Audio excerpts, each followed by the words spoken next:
Posited before that for all the dead ends and impossible dreams out there, concept cars are a surprisingly useful codex for understanding not only a company's future plans, but where automotive technology is headed.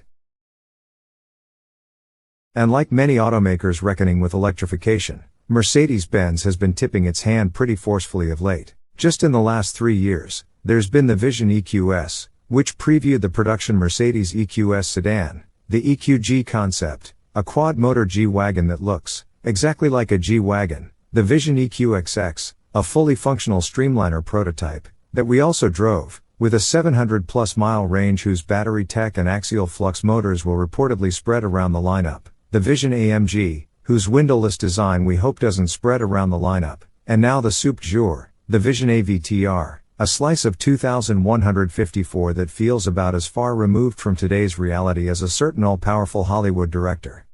Real it is, though, and at last so too is the movie it's tied in with, Avatar, The Way of Water comes out this Thursday after years of delays. While it looks as wild as it does, and much of its promised advancements like its brainwave scanners and neuromorphic hardware and self-driving capacities are firmly in the hypothetical stage, the Vision AVTR concept is no movie prop.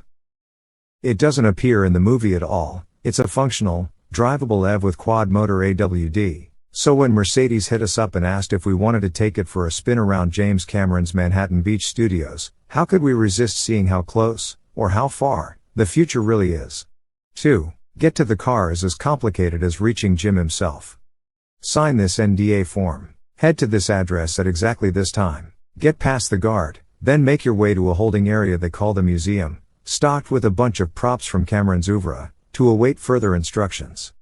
When summoned, walk down 3 hallways, do not deviate, and finally through a sealed soundstage door into a cavernous space that could fit a 777.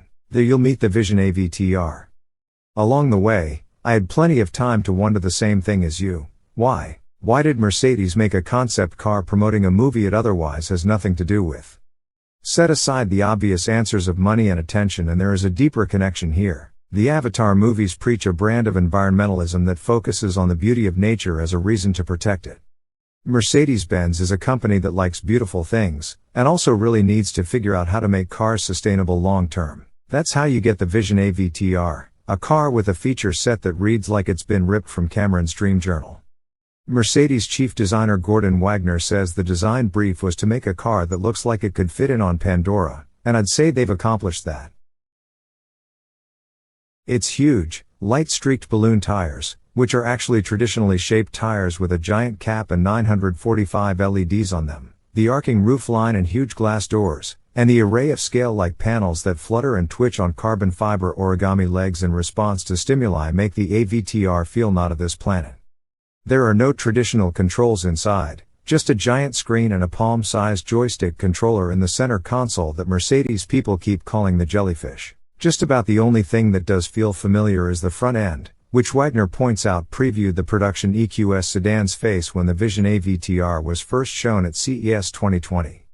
The sustainability goal is expressed through the heavy use of recycled or recyclable materials inside and out, including a graphene-based 110 kWh battery that Mercedes claims is compostable.